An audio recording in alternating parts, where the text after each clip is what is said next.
Muy buen día. El día de hoy vamos a presentar un ejercicio del libro Fundamental Heat and Mass Transfer in Cobra, presentado por Lady Silva, Paula Flores y Ángel Pardo.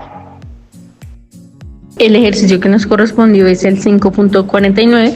En este video explicaremos el proceso de enfriamiento de un cilindro sólido sumergido en un baño de aceite a temperatura constante. Analizaremos el fenómeno de transferencia de calor involucrado y cómo se modela matemáticamente. Entonces podemos evidenciar que el enfriamiento ocurre debido a la transferencia de calor por convección desde la superficie del cilindro hacia el aceite. Entonces la rapidez con la que se enfría depende del coeficiente de convección y de las propiedades térmicas del material. Entonces acá podemos evidenciar que el cilindro tiene un diámetro de 30 milímetros, lo que equivale a 0.03 metros, a una temperatura inicial de 1000 Kelvin, que hace el sumergido en el baño de aceite a 350 Kelvin, comienza a transferir calor al medio circundante. Esta transferencia de calor ocurre por convección con un coeficiente de convección de 50 W metro cuadrado Kelvin.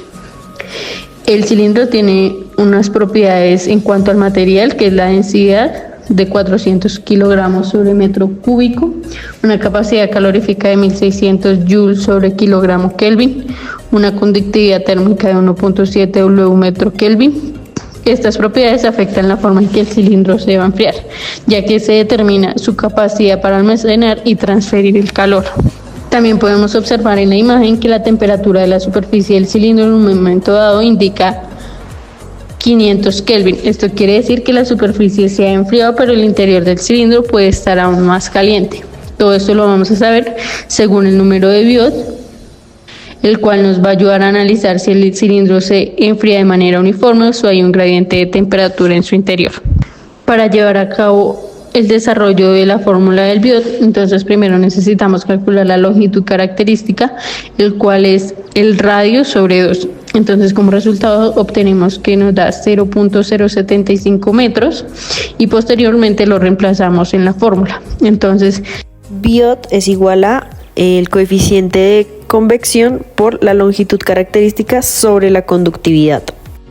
Entonces, al reemplazar todos los valores dados inicialmente, esto nos va a dar un resultado de 0.221. El resultado nos da mayor a 0.1. Como este valor es mayor a 0.1, entonces no podremos resolver el problema usando el modelo de capacidad térmica y debemos resolverlo por el método de conducción transitoria para un cilindro infinito. Entonces para ello consultaremos la tabla 5.1 del libro para encontrar los valores tabulados y determinar las variables desconocidas. A continuación utilizaremos la siguiente fórmula para hacer una debida interpolación y encontrar nuestros datos desconocidos C1 y Z1 para nuestro Biot de 0.441. Ubicándonos en la tabla 5.1 y teniendo en cuenta que nuestra X sería el número de Biot, cogemos el 0.4 y 0.5 como nuestro X1 y X2, y para Z1 en cilindro infinito tendríamos 0.8516 y 0.9408.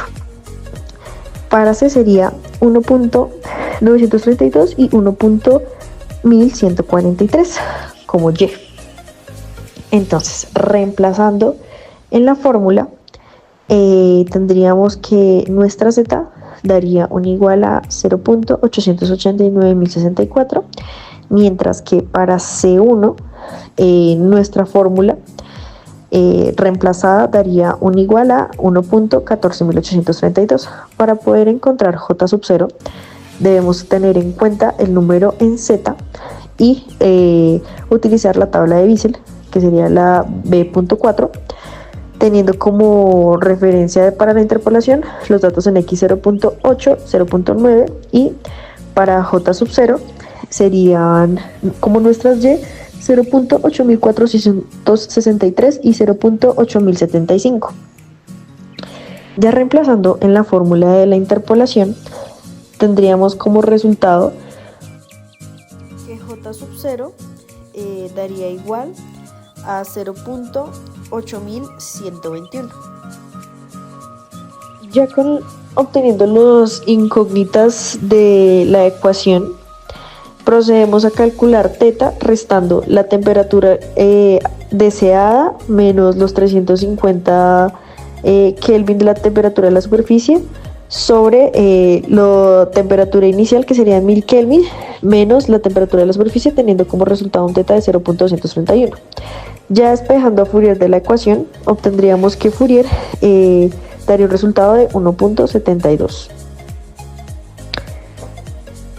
A continuación, para poder calcular el tiempo necesario para que la superficie del cilindro alcance los 500 Kelvin, tendríamos en cuenta que la ecuación para el tiempo quedaría Fourier por radio al cuadrado por la densidad o por el calor específico sobre la conductividad.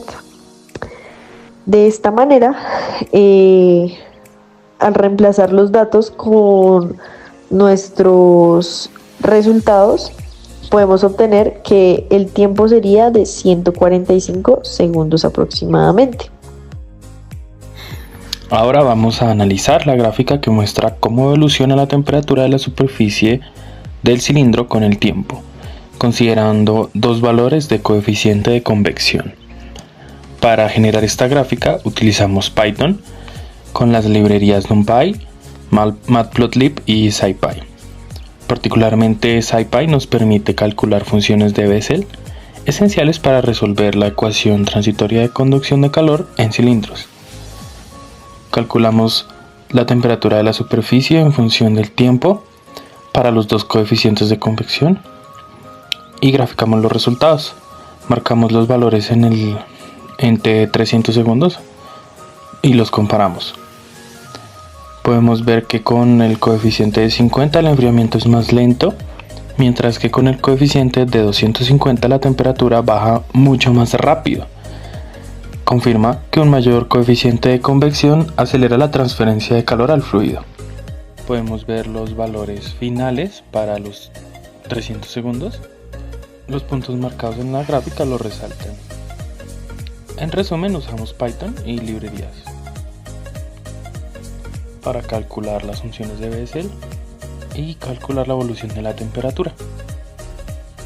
Gracias.